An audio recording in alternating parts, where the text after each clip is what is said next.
this way, please. This is the story of a unique royal relationship. The nature of the friendship between Fergie and Diana was quite complex. Of two women who became the strongest of friends and allies. I don't think you can underestimate how close they were. But who were also rivals, plagued by insecurity and doubt. I remember Diana saying to me, well, you don't need me anymore, you've got Fergie now. They appeared an odd pairing. Shy Di, loud, fun-loving Fergie. This barrel's for me. They were really chalk and cheese. It was always an uneasy friendship that was likely to end in tears. But they also shared a special connection beyond their royal roles. I think a lasting bond between these two women was the fact that they were damaged by the breakup of their parents' marriages. Tonight, we ask what brought Fergie and Diana together. Diana had an agenda here. She wanted to see one of her close friends marry into the royal family. What kept them close? She had quite a set too with Princess Anne, who was complaining about something that Fergie had done, and Diana stood up for her and said her piece. And what drove a wedge between them. Diana would be quite emotionally cruel. And if someone upset her, she'd just cut them off. Royal insiders reveal how, in good times and bad, they stood side by side. They were both plotting to leave their husbands. The world didn't know, the media didn't know. She wanted to give Diana the courage to break loose as well, which is why she would say, you jump, and I'll jump too.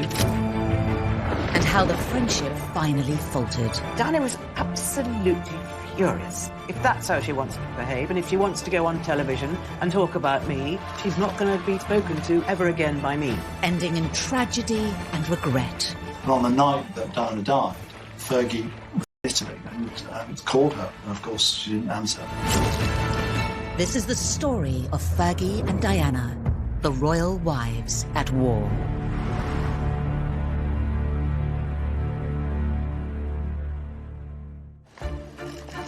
They were members of one of the most famous families in the world, sisters-in-law, both married to a prince. But the unique friendship between Princess Diana and Sarah Ferguson began long before they became royals. Diana and Fergie came from the same sort of area of life, so actually they knew each other from when they were about 14. Although they had known each other since adolescence, they only became close after they connected at a polo match in 1980. Prince Charles's polo manager was Major Ron Ferguson, Fergie's larger-than-life father. And so they met beside the polo pitches in Windsor, and, you know, they did hit it. Met Charles and Sarah was 21, that actually they became good friends, you know, friends who lunched, friends who hung out and shopped together. Given their similar backgrounds, it seemed inevitable that they would become close. Well, Fergie and Diana were actually related. They were fourth cousins, and their mothers were also close. They were at school together, they were good friends. They were part of the same aristocratic circle when they were growing up. Diana was from a far more aristocratic background than Sarah. I mean, her family had been connected with royalty for centuries. Sarah's background, she always described it, I think, as sort of minor country gentry. I mean, but she grew up on a nearly 500-acre estate in Hampshire. Both attended private boarding schools, and they grew up with similar interests and passions. They were both sporty, they loved being outdoors. Sarah was a great horse rider, much better on horses than Diana ever was. But, you know, that love of horses extended to polo matches. Neither of them were particularly brainy or academic. They didn't excel at school. That said, they did well and they were popular. The parallels in their early years continued, helping to cement their friendship. I think a lasting bond between these two women was the fact that they were damaged by the breakup of their parents' marriages. And unusually for both women, they were abandoned, if you like, by their mothers. Both Fergie and Diana's mothers left their families to be with new partners when the girls were still young. They were both left with their fathers and more or less brought up by them. Aged 6, Diana was subjected to a bitter custody battle where her mother was forced to give up her 4 children. Diana famously was very distraught by the divorce of her parents. She was a very young girl when her mother moved out. It probably affected her for most of her adult life. Fergie took the breakup of her parents much more in her stride. When Fergie was just 12, her mother left her family and moved to South America. Her mother lived and led a very exotic life. She remarried an Argentine polo player and relocated to South America. And Fergie had great memories of travelling there as a teenager and spending time with her mum and her stepdad on their ranch. But I suspect it had an unsettling effect on both of them. As Diana embarked on her life as a princess, she came to rely on her friend Fergie. Diana looked up to Sarah because she was so flamboyant, and Sarah just seemed to be kind of like that older sister in a way. Fergie had so much more life experience than Diana. You know, by the time she was in her 20s, she'd had to live in. At that point, when Diana was very young, those 2 years must have seemed incredibly significant. Diana was obviously that much younger, and she was on the cusp of marrying the heir to the throne. And if anything, she probably sought out Fergie for some pointers, really, because Fergie's father was sort of involved with Charles on a regular basis. I think both girls actually admired things in each other that they didn't have. Diana wants to be that slightly more devil-may-care, boisterous, robust individual that just seemed very comfortable in her own skin. And Fergie probably wanted some of that rather sweet, shy mellowness that Diana had. At the time, Diana had a close friendship with her 3 housemates she was living with in Knightsbridge. But with the unique parallels in Sarah and Diana's upbringings, and Sarah's understanding of royal life, the pair soon became best friends. When Princess Diana married Prince Charles in 1981 in St. Paul's Cathedral, her new friend Fergie watched on.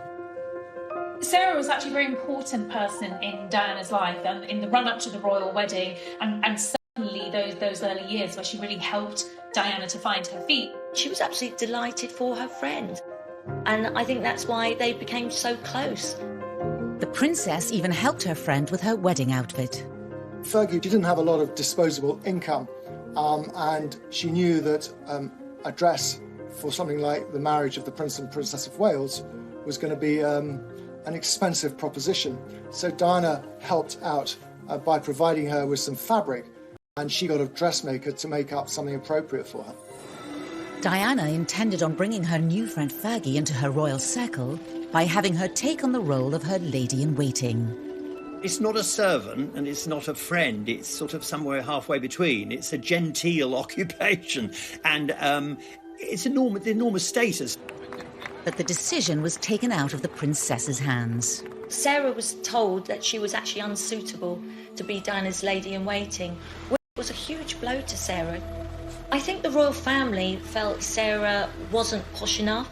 Diana was persuaded that basically it was too risky having Sarah Ferguson was seen as a loose cannon. She was fun, but she made them nervous. Diana was actually quite upset about this, but maybe she didn't fight for Sarah enough. Maybe she could have put her foot down more. Sarah was snubbed once more when royal protocol dictated that she would also be excluded from a very key part of the celebrations. I think she was astonished to discover that she wasn't being invited to the wedding breakfast, the sort of the aristocratic version of the traditional reception. We know for the person that she wasn't invited. I don't know whether ever Diana realised how hurt actually Sarah was about this. The 2 young women didn't let the palace rules get in the way of their relationship. After the wedding, the friendship continued to grow. At just 20 years old, Diana was daunted by the pressures of royal life. How do you see your role developing as Princess of Wales? But my life will be a great challenge. Next, as Diana embarked upon her new role as future queen, she needed Sarah more than ever. But what lengths would she go to keep her friend in her new royal circle? Diana had an agenda here. She wanted to see one of her close friends marry into the royal family. She also wanted a confidant and a best friend inside the palace.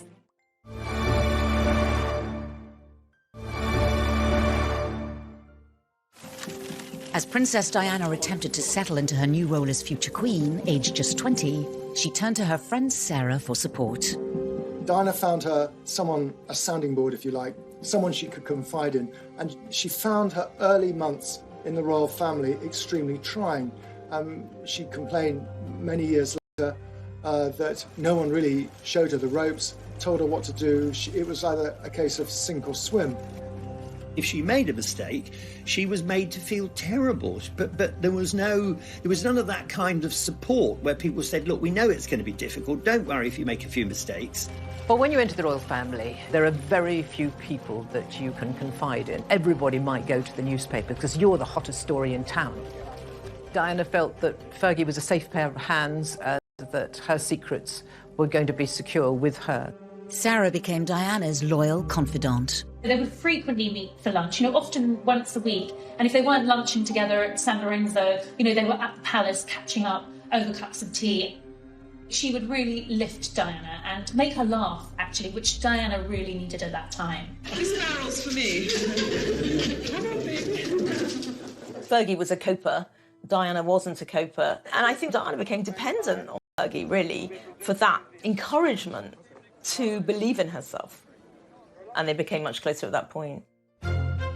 Despite initial failed attempts, Diana became more determined than ever to bring her friend into the royal circle.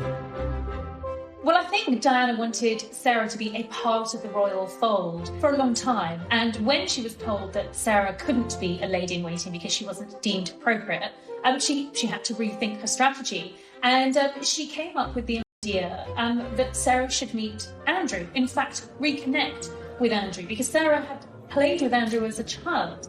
They mixed in similar circles. She loved the Royal Ascot Week in June, and she loves to host house parties at Windsor Castle.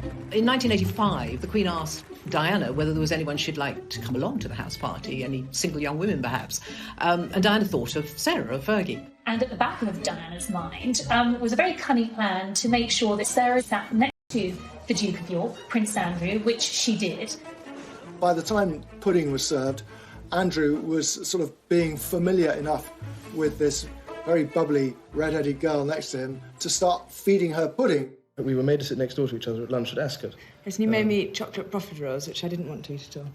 I then didn't have them, so I got hit. Then Very it started hard. from there. I think that's probably where it... I was meant to be on a diet.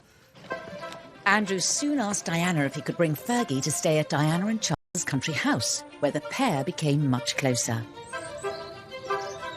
Andrew and Fergie could really be themselves and spend time together without the glare of the press and anyone knowing. Princess Diana had a soft spot for Prince Andrew. As kids, she used to send him valentines because they lived nearby to Sandringham. She saw a lonely young man who needed a girlfriend. Diana had an agenda here. She wanted to see one of her close friends marry into the royal family. Not only did she think Sarah and Andrew were very well matched personality-wise, which they were, Diana also wanted a confidant and a best friend inside the palace. Within a matter of months, Sarah Ferguson and Prince Andrew were engaged. In the lead-up to the wedding, Fergie made it clear that fitting in with royal convention was not a priority, and she immediately started to encourage Diana to follow suit. So Fergie was the first person to ever have a proper hen party or a bachelorette party, to which Diana was invited. The details were revealed in Sarah's autobiography. They had a lot of fun. They dressed up as policewomen and they caused a bit of a scene at the palace. Now, these two apparently got put into a police van where the policeman recognised Diana and said, "Oh my goodness, I'm so sorry," and they all fell in fits of laughter. And I think Diana had the devilment, but Sarah was game to do it. Prince Andrew was celebrating his stag party on the same evening with friends, including Sir Elton John. The girls decided to drop in. Diana and Fergie gate crashed into Annabelle's nightclub where Andrew was there. They were hiding behind chairs, watching Andrew. Little did he know that they were there and spying. They managed to con the policeman into shutting the palace gates just as Andrew's car was arriving back from the stag night. So he thought something was up and madly put his car into reverse and went whizzing around the Victoria Memorial, I think. At which point they thought, well, maybe we've... This royal world. For Diana, this was sort of manna from heaven. This was, a whole new world of sort of spiritual freedom, in a way. Two are better than one, so if she gets someone like Fergie in the royal family too, perhaps together they've got that support as a team to try and change some of the really, archaic traditions of the royal family. On the 23rd of July, Sarah and Prince Andrew were married, just 6 months after becoming engaged. Sarah's wedding day was in great contrast to her friend Diana's, and the differences in their characters were clear for the world to see. Fergie looks like she was born to this wedding. Giggling, looked like she was having fun. I think there was some giant teddy bear even that she went off with in the carriage when she went to her honeymoon. Diana and Charles, very, very formal affair. Lots of sort of sidelong glances from Diana. Real shyness. Diana's had a lot of heads of state and important people because it was the future king and queen who were marrying. With Fergie, it was that bit more relaxed. And you could see that even with the balcony scene where Prince Charles asks his mother, "May I?" when the crowd say, "Give her a kiss," whereas Fergie's there with her hand cupped to her ears as they're roaring, "Give her a kiss."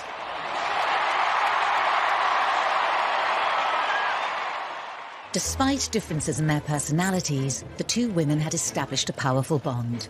They were now not only best friends, but sisters-in-law, their lives intertwined more than ever. We had our first Fab Four, Charles and Diana, Sarah and Andrew. They seemed to get along like a house on fire. You know, we had these two couples go skiing together, holiday together, do engagements together. It was just wonderful for the press, and Diana and Fergie were a joy. And for the early years, at least, this all looked like it was going to work very well.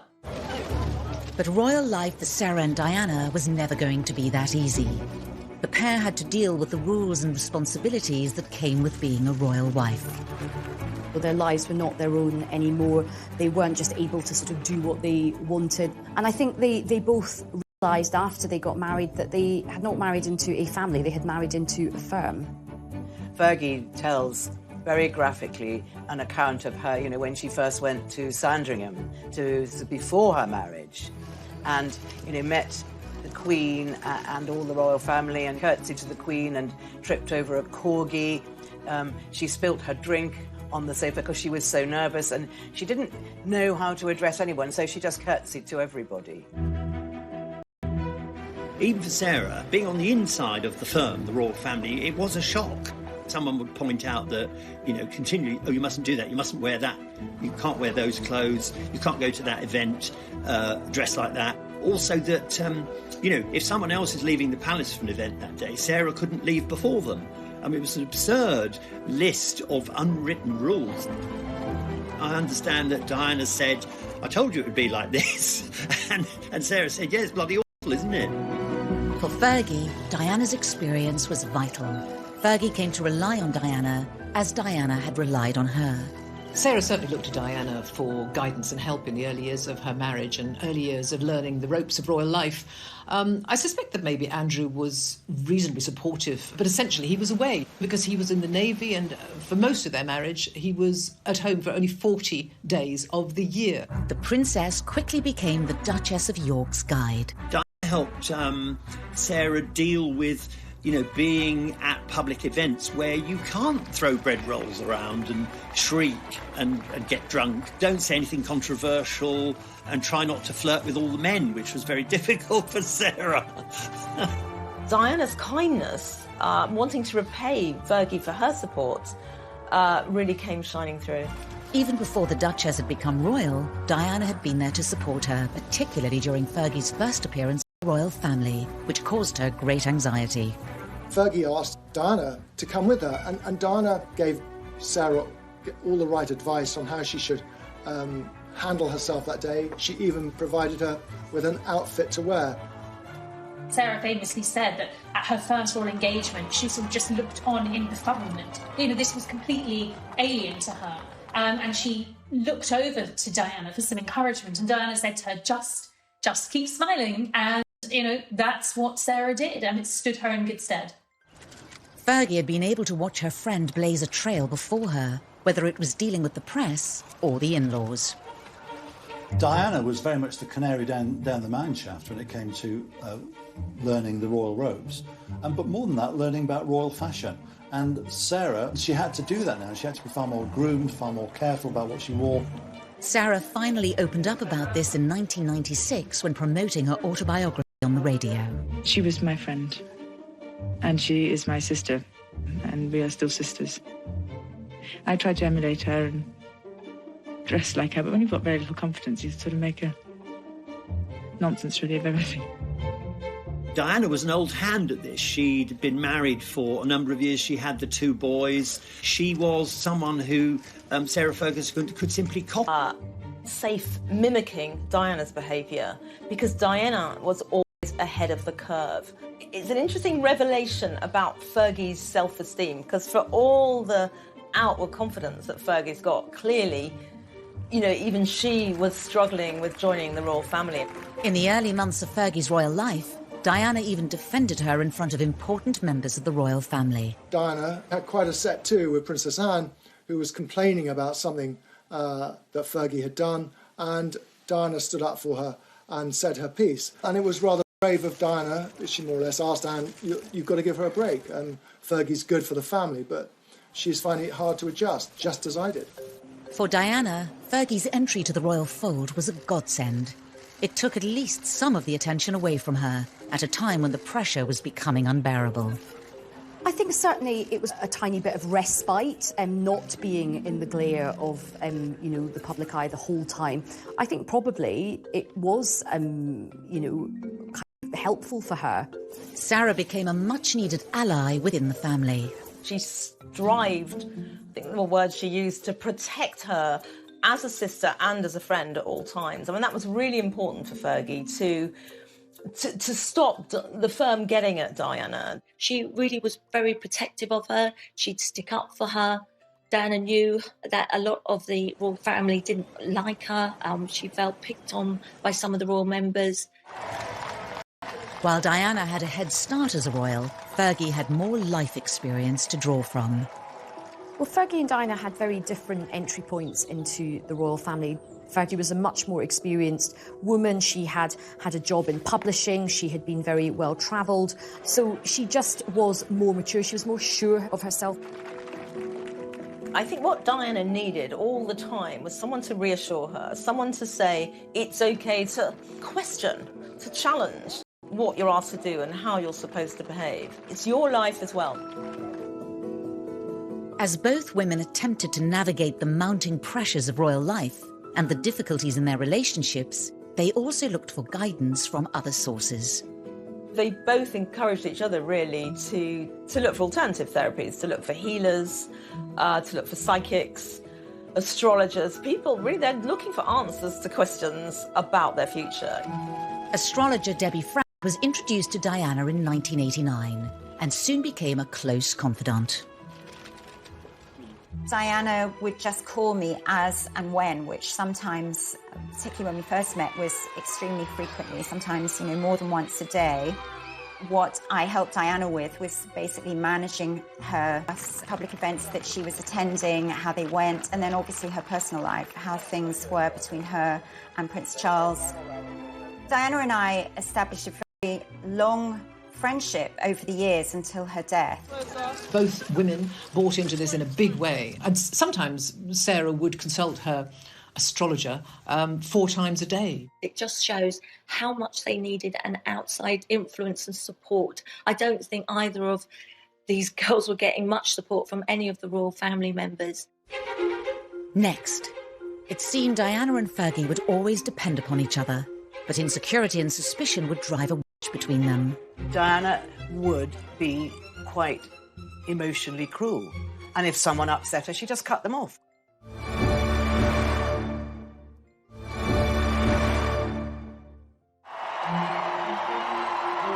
Marrying into the royal family brought Sarah Ferguson and Diana closer than ever. But the pressures of royal life would ultimately break their bond. The nature of the friendship between Fergie and Diana was quite complex, at times contradictory, great rivalry, but also intense confidence. They were really chalk and cheese, but it was that unique set of circumstances of being within royal circles and then in the royal family that made the friendship possible. But it was always an uneasy friendship that was likely to end in tears. By the mid-1980s, Diana had become a global icon, but was also plagued with her own insecurities and paranoia.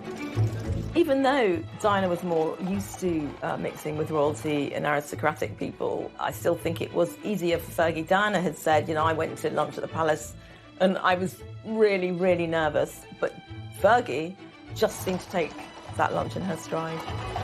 Underneath it all, I suspect Fergie probably thought Diana was quite weak, that she needed her help.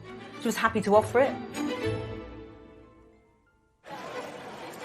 All of a sudden, the focus of attention was on Sarah. Up till then, everyone wanted to know all about Diana, and although her star did not fade at this point greatly, nevertheless, Sarah was the new kid on the block. They called her a breath of fresh air. She loved all the things that they loved. She loved riding. She learnt to carriage drive with Prince Philip. She was a very proficient skier.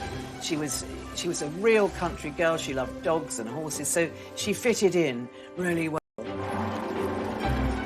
In the beginning, Diana was thrilled that Fergie had joined the firm. She had an ally at court, a friend, and quite frankly, many members of the royal family thought it would help bring Diana out of her shell. Be the moody one, and Fergie was the good, fun, frolicking girl who was a breath of fresh air in the family. Oh, blimey. After a rocky start, Sarah fully settled into royal life. The differences between the royal wives were stark, and the once close friendship showed signs of strain. Diana was aware that Sarah was a very skilled manipulator of people to some extent, because she famously said that Sarah had wooed the royal family and knew exactly what she was doing when she said certain things to certain members of the royal family. Diana was aware of the comparisons being made. She admitted that she got terribly jealous of Fergie. I think, the Queen and Sarah seemed to have an easier rapport. Sarah made this foray into the royal family look easy when, as Diana said, she herself was struggling to survive. There was a point at which Charles said to Diana, "Why can't you be more Fergie?" Now, for someone whose self-esteem is already pretty low, who's feeling very vulnerable, that wasn't just a rebuke. That would have been one of the most cutting, hurtful remarks that her husband could have made to her. Diana did her best to be more fun like Fergie. One attempt at Ascot in 1987 was to backfire. There was one occasion at Royal Ascot which they spotted a friend of Fergie's in the crowd, and they were all carrying umbrellas, and they poked her bottom with this umbrella. I mean, it's all very funny, but the repercussions were huge, and they were both upbraided for sort of misbehaving in public. As the pressure on the Princess of Wales grew, Diana's marriage and health suffered. The royal family didn't understand Diana. Diana said much, much later that she thought that they'd never heard of postnatal depression, which she had after Prince William was born. And, she was also unhappy in her marriage because she was convinced that Charles was seeing Camilla, and she became obsessed with Camilla. She was bulimic. The Queen always said she's like a nervy racehorse. And she said, treat her with kid gloves. Later on, they blamed the failure of Diana's marriage on her bulimia, which wasn't really the case at all. So I think Diana was very much misunderstood. She was unsure of herself, and she was very emotional. And the royal family are not used to people who emote. You don't do that. You have a stiff upper lip. If you wish to cry, then go to your room kindly and do it there. But Diana wasn't that sort of... Both women were struggling with their royal lives. I don't think either of them quite realised how their lives were going to be ruled by courtiers, diary meetings, protocol, doing things correctly. Both were young women who'd been used to a certain amount of freedom. Fergie certainly used to a great deal of freedom. I think there were certainly times when Sarah just felt that she didn't measure up to her. She often compared herself to Diana, and I think there were times when she felt inadequate, whether it was that she wasn't as pretty as Diana, she wasn't as slim as Diana, she wasn't as loved as Diana. And as much as they were firm friends, there was a fair dose of royal rivalry between the two of them. Increasingly unhappy in her loveless marriage, Diana watched the loving marriage of her friend played out in the public arena. Diana really envied the easy, comfortable warmth and intimacy that, and sexual chemistry, actually, that was quite clear between Andrew and Sarah. She had a much colder relationship with her own husband. I do think at this point Diana was really hoping that some of that warmth and intimacy and easygoing nature would rub off on her own husband. It was a stark contrast to Fergie's marriage. They were unlike any other royal couple. For the first time, a genuine affection was public. They were a very tactile pair. They constantly had their arms and hands over each other. And Charles and Diana were just not like that. I mean, by this stage, Charles and Diana were no longer even sharing a bedroom. And so there were so many of the intimacies that she saw with Andrew and Fergie were lacking in her own marriage. It must have been difficult for Diana to watch Sarah's marriage, which was such a happy marriage. There was Diana trapped in a marriage which she felt was loveless after a while, and she knew there were 3 of them in the marriage, and Camilla was there. And then she would look at Sarah, and Sarah's husband adored her. Prince Andrew just adored the way Sarah was. He never would have said, can't you be more like Diana? It was very difficult for Diana because she started to get paranoid, and she also looked at Sarah and thought, well, actually, how can I trust a woman that is sleeping with my brother-in-law, and everything I tell her, she's going to tell him? And that paranoia, which happened a lot with Diana, with other people, had really set in. And she started just not being able to open up and trust Sarah anymore. The national Fergie mania was beginning to wear off, inside and outside of the royal family. It didn't take long before the honeymoon was wearing off, and people rather tired of that exuberance that they'd once loved. It began unflattering headlines in the press. In an effort to win back public support, Fergie took part in a TV game show arranged by Prince Edward. It's a royal knockout, will go down in royal history as one of the biggest cock-ups of all time, I think. It was a disaster from beginning to end. It was absolutely humiliating. Sarah, with her usual gusto, entered into it, and if she gets into something, she does it with bells on. We're the best blue bandits there are. Diana famously did not take part, nor did Charles. He thought it was something that was beneath them. In a way, it's kind of unfair. Fergie took a lot of the blame, the flack, if you like, almost a scapegoat. Big bad blue bandit! Her behaviour was being commented on, and I think then is when Diana came into her own. Diana got the headline, the Queen of Hearts and the People's Princess. But I think Sarah knew she could never be that. She could see that in Diana from the start, how serene she was. She looked a bit like the perfect princess. She looked like a supermodel. Sarah is honest and knew, look, I'm never going to be that person. She really was happy for her. Sarah knew her downfalls, but knew what she was good at. Next. In public, Diana and Fergie's friendship was masking a private rivalry. But over time, each became skilled at using their public image to gain the advantage. Without that determination to keep it going, their friendship would have started to sort of collapse.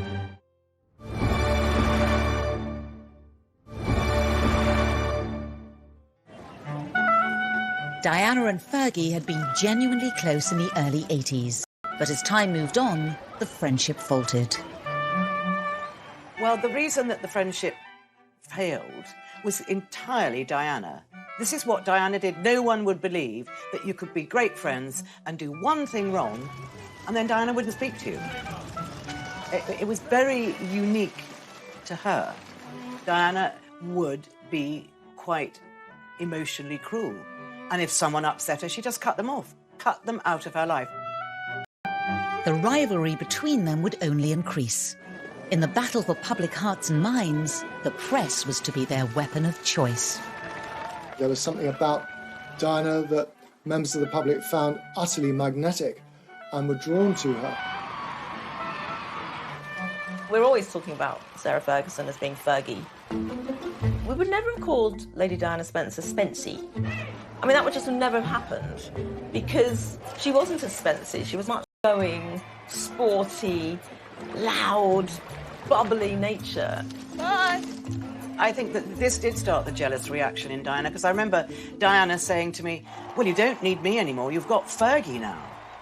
And I thought, that's a strange thing to say. But she really meant that. She felt very sidelined, and she knew she couldn't be as bouncy and as fun. What we saw in Fergie was an overcompensation to be liked, to be popular. That came out in quite a sort of loud and noisy and robust way. But underneath that self-confidence, it didn't take much for her to feel that her self-esteem had taken a knock. While their private rivalry was never seen in public, the press revelled in pitting the two women against each other. The Duchess of York wore a deep pink suit, rather courageous for 7 months pregnant. And the Princess of Wales, as so often, won the day in an Ascot grey tailcoat. Problem with the press in any situation like this is they love to make comparisons. So as Diana's authenticity and care grew in stature, Fergie had to be eclipsed. Whatever Fergie did, she was always going to be found wanting. Cream cakes and I don't see actually. I'm savoury. I'm sausages. She didn't have the capacity to turn heads in the way that Diana did. Fergie tried to enjoy the press attention, and it was quite a new thing for her to be the centre of attention. And she responded to it by overdressing and being over noisy and over enthusiastic. Love you. I'll see you later. And then, of course, she became criticised for it. In the beginning, Fergie was incredibly popular, but then it all went sour. And you can almost date that from when Fergie and Andrew went to Australia on a goodwill mission, and they left baby Beatrice back at Buckingham Palace. Beatrice just thanks you all for the 3 cheers. And Fergie got a lot of criticism for that. So as much as they lauded her and loved her, they turned against her in a very, very unkind way. When Fergie put on weight, they called her the Duchess of Pork. I don't think any member of the royal family has had so much vitriol poured upon them as Fergie did at one time. The bubble had burst, and the once celebrated Fergie began to struggle with unfavourable comparisons to Diana. While Diana's found herself and her self-esteem flourished, Fergie's self-esteem diminished. And so that bond that they had, that friendship, was almost quite betrayed at the point that Diana was at her most loved by the public. Fergie and Diana lived life in the Royal Goldfish Bowl. Public scrutiny added to the pressure to live up to royal standards. While there were challenges clearly for both women, and I think particularly being in the spotlight and having every aspect of their lives, from their hairstyles to their outfits to their friendships, scrutinised in the press, Sarah seemed to have a thicker skin when it came to dealing with the backlash in the media. Like Fergie, Diana also struggled with her treatment in the press. When Fergie was getting all the headlines, all the favourable headlines, and Diana was being criticised for her behaviour, she was mortified and she was very jealous of Fergie. And she told me that she went for a long drive to a river in the south of England, sat down and had a real think about her future and thought to herself, I'm not Fergie, I've got to be who I am. Diana's relationship with the media was sort of hot and cold. Found it incredibly intimidating at times. As a parent, could I ask you to respect my children's space?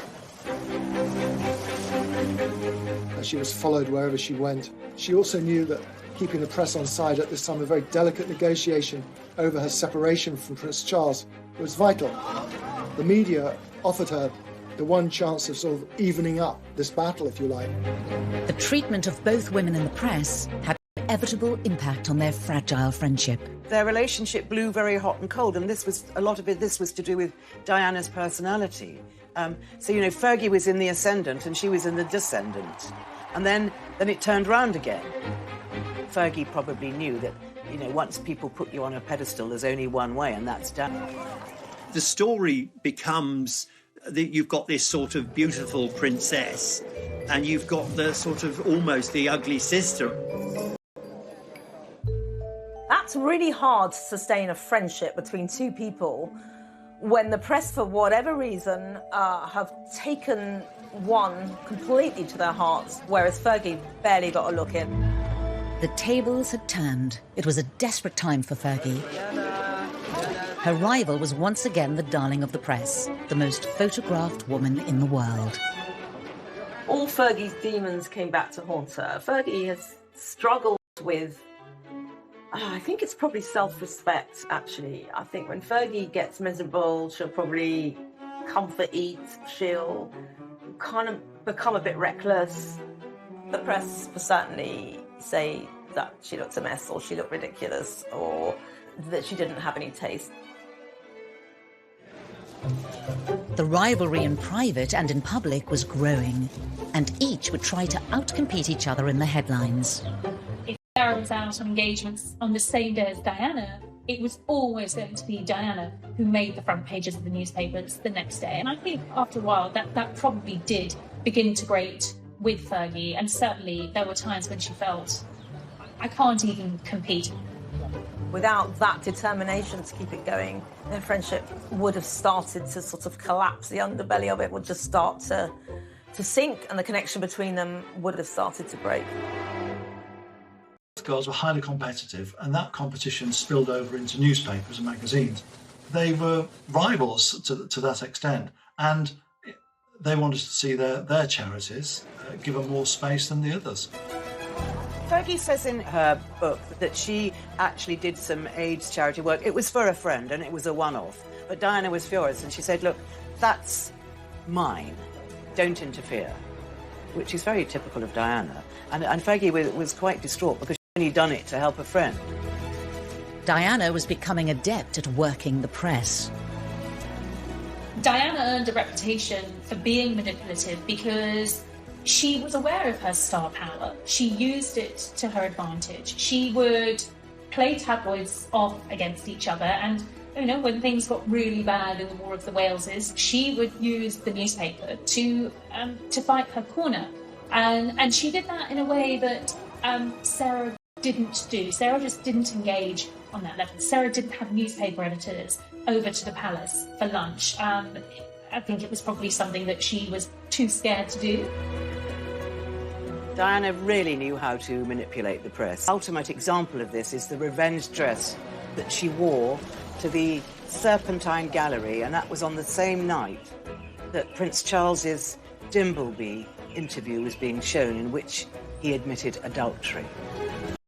Did you try to be faithful and honourable to your wife when you took on the vow of marriage? Yes. So she showed the world that this is what he's missing. Diana and Fergie had been friends for more than a decade. But as their lives took different directions, their friendship also changed course. So there was this gradual pulling away from Diana, partly because emotionally she didn't need Fergie so much, and partly because she was in a very different stage in her life, and then time goes on and they just weren't communicating anymore. Next, the friendship between Diana and Fergie had cooled in recent years, but a monumental change in their lives reunited the royal wives as common adversaries. They were both plotting to leave their husbands. The world didn't know, the media didn't know, but behind the facade of smiles and waves on that palace balcony, there were two deeply unhappy young women.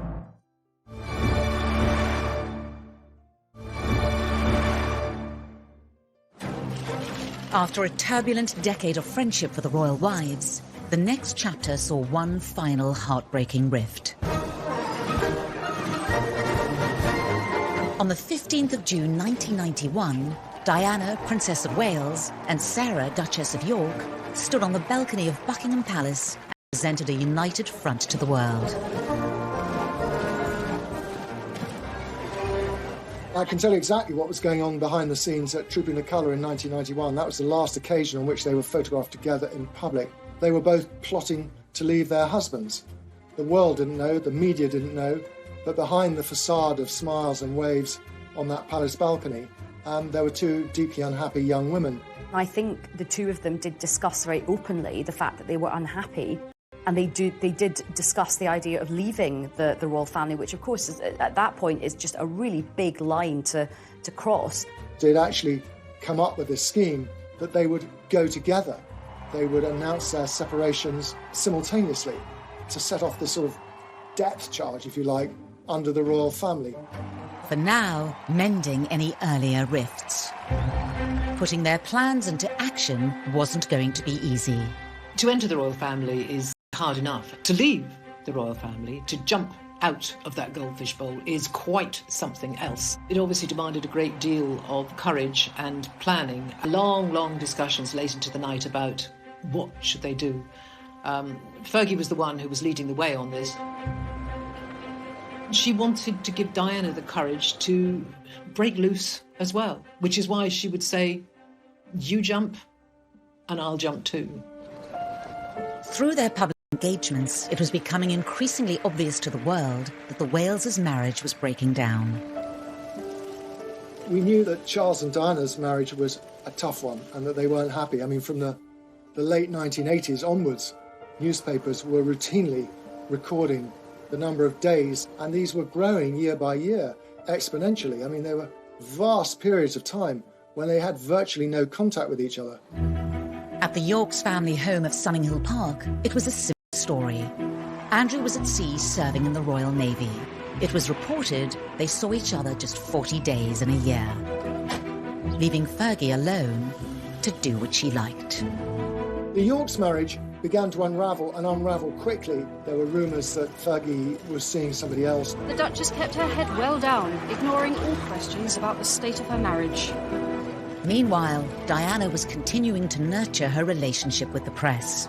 I had, by this stage, become quite friendly with Princess Diana, and she contacted me and she sent me this message. And this was all to do with the devastating series of photographs which revealed that Sarah had been cheating on Prince Andrew. But why would Diana do this to her one-time closest friend? I think Diana was incredibly skilled. She really was like a one-girl PR band that knew absolutely how to handle the press and how to work it sometimes to her advantage. Diana's message to me was simply that she'd obviously heard that the photographs were coming. We all knew that these photographs were coming. It was one of the worst kept secrets in Fleet Street. What none of us knew, or the rivals to the paper that had them didn't know, was just what the photographs showed and how damaging and devastating they were going to prove to be. She knew, and I suspect she was going to take some kind of vicarious thrill from the embarrassment it was going to heap onto Fergie. In the end, after all this back and forth, Fergie jumped first. On the 19th of March 1992, the Duke and Duchess of York had initiated discussions for a formal separation. The Duchess was in apparently carefree mood as she collected Princess Beatrice from school just at the moment the official statement was being handed out at the palace. And the ordeal wasn't over yet for Fergie. Very busy patch, my patch, being royal correspondent. Jen, we need you in the office. Not going to believe this one, but Fergie's been found having her toe sucked by her financial advisor in the south of France. Can you come in the office? I thought, oh my goodness me, do I have to cover stories like this? But yes, I did, and yes, it was a very big story. On the 20th of August 1992, Fergie was at Balmoral for the annual summer holiday with her children and the rest of the royal family. There she was with all the members of the royal family, who traditionally have all the papers laid out at the breakfast table. The scene when she went into the dining room was horrific for her, because there were her brothers-in-law turning over the pages, staring at her naked top half of her body. It was excruciatingly embarrassing. She then went to the Queen, and the Queen was livid. She was absolutely furious with Sarah. After her toe-curlingly awkward morning at Balmoral, Fergie made her exit. Using one of the many side entrances to the royal estate, the Duchess drove at speed to the airport of Aberdeen to catch a scheduled flight to London. Diana was rumoured to have played her part in the timing of Fergie's front-page story. But why? It's not the friendliest thing to do, but, you know, if she's desperate, maybe she thought that was a sacrifice worth making for her own sanity. But Diana's tactics to divert the media spotlight from her to friend Fergie was short-lived. Her own scandalous revelation was about to take the heat off Fergie. We got news that there was a tape recording of a conversation Diana had had with a man friend. If you want to be like me, you've got to suffer. A man called James Gilby was now being released to the papers. The so-called Squidgygate story had knocked Fergie off the front page. The telephone conversation allegedly involving the Princess of Wales is reported to have been taped on New Year's Eve, 6 days after these pictures were taken at Sandringham in 1989. And rocked the royal family once more. With scandals behind them both, the friends were now entering a new phase. On the 9th of December at 3:30 p.m, Prime Minister John Major announced in the House of Commons the separation of the Prince and Princess of Wales. This decision has been reached amicably, and they will both continue to participate fully in the upbringing of their children. Both royal marriages were over, but had Diana and Fergie's friendship survived? They really did share so much as royal wives, as royal mothers, through good times and bad times. Next, as the former sisters-in-law tried to rebuild their lives, Diana was absolutely and talk about me and the fact that I had given her verrucas. Diana did not see the funny side of it.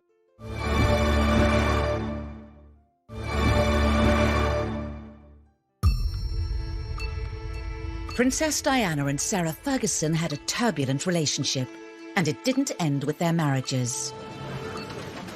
A double divorce marked a new era.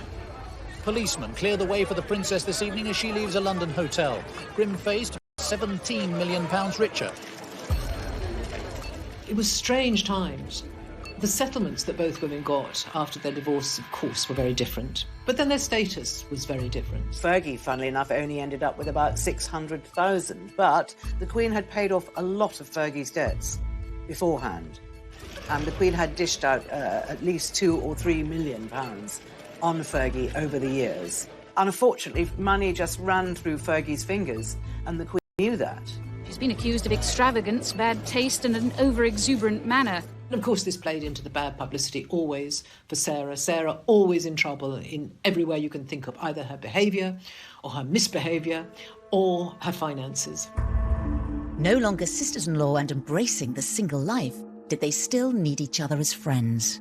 One of the things that emerged post-divorce for both of them was that Fergie represented an area of Diana's life that she didn't really want to remember anymore.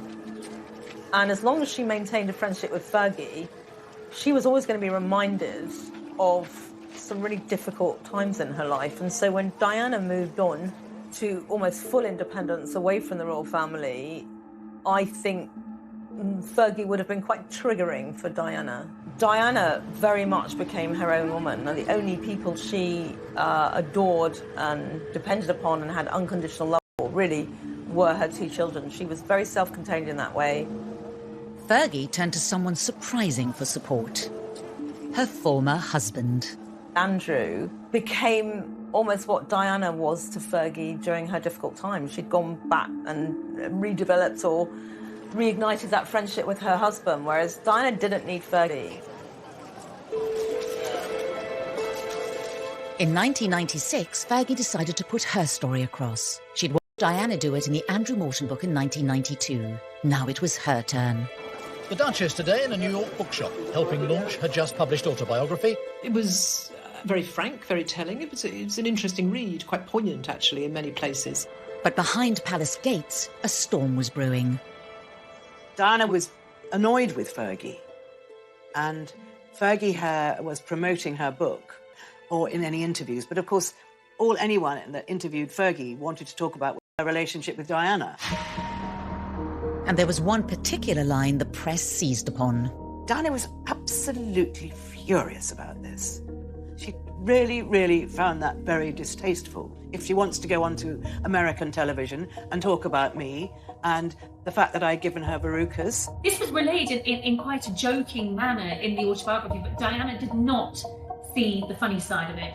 Fergie's attempt at humour backfired and further damaged her already fragile relationship with Diana. When you've got a friendship that's already imploding, it's collapsing, it's disconnecting because you're not really in touch with each other, a lot of friendships like that will just fade away. But then someone could take a decision, say, okay, I don't want it to fade away, I'm going to do something dramatic and do something that will ensure that it has a clean break, that that person won't want to be my friend anymore. The line, however it was intended, proved disastrous. She felt betrayed, in short, and she rang her up and she said, look, this is your book, not mine. And Diana, after that, refused to take Sarah's calls, refused to see her.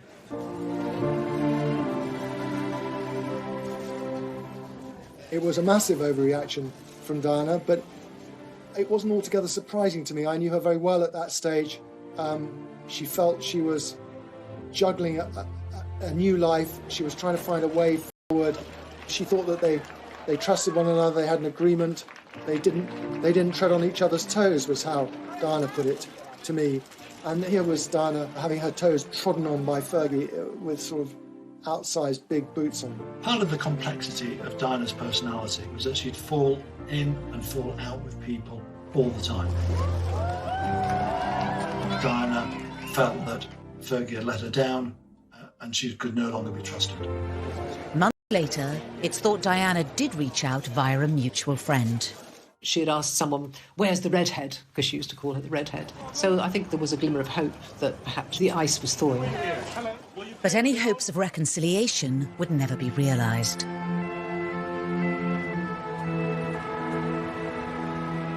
We have reports from Paris that Diana, Princess of Wales, has been killed in a car accident. On the day that the news was given to Fergie, as it was to the rest of us, that Diana had been killed in that car crash, she was undoubtedly devastated. On the night that Diana died, Fergie was in Italy and called her, and of course she didn't answer. Fergie was trying to hire a private plane to fly to Paris to see what was going on. Fergie again. I know they would have done, and I know it would have all been forgiven, but it was very, very painful for Fergie to have, like her close friend die so tragically. Shortly before Diana died, she'd spoken to me about Sarah. She always referred to her as the redhead. She always wanted to know what was going on in her life. I felt that it was an indication that perhaps Diana was ready to resume the friendship. And I think Sarah would have grasped the opportunity with both hands. She called me, actually, a day or two after Diana's death, and we spoke on the phone, and she was very tearful. The conversation was very much bound up in their own difficulties, the great sadness that had come between them, and how she regretted it all. The one person within the royal family who understood her better than anyone had gone. And so I think it was a huge and profound loss for her when Diana died.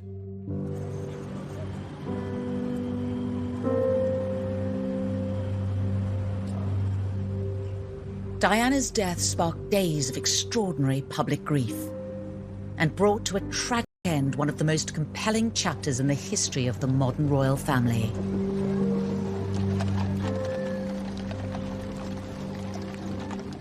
I think it was very important for Fergie to have attended Diana's funeral.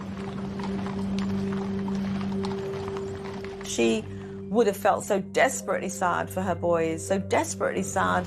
The body of a princess so loved by her people leaving the sanctuary of the Chapel Royal in St James's Palace, on its way to rest one last night in Kensington Palace. I think if Diana was around today, she and Sarah would definitely have gotten over Veruca Gate. And I think there would still be a firm friendship. After all, they went through so much together. I don't think you can underestimate how close they were and how unique their lived experience had been. They had shared something really, really unique and special and traumatic at the same time. Ultimately, these two women had shared an enormous amount together, and a unique experience together. So few people know what it's like to marry into the royal family, to be transported from being an ordinary person to a princess or a duchess and all that goes with it.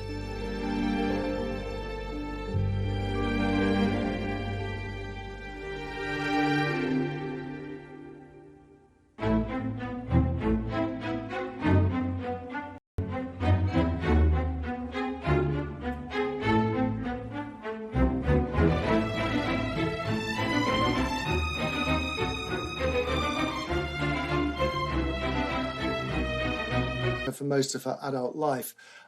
Fergie took the breakup of her parents much more in her stride. When Fergie was just 12, her mother left her family and moved to South America. Her mother lived and led a very exotic life. She remarried an Argentine polo player and relocated to South America. And Fergie had great memories of travelling there as a teenager and spending time with her mum and her stepdad on their ranch. But I suspect it had an unsettling effect on both of them. As Diana embarked on her life as a princess, she came to rely on her friend Fergie. Diana looked up to Sarah because she was so flamboyant, and Sarah just seemed to be kind of like that older sister in a way. Fergie had so much more life experience than Diana. You know, by the time she was in her 20s, she'd had to live in. At that point, when Diana was very young, those 2 years must have seemed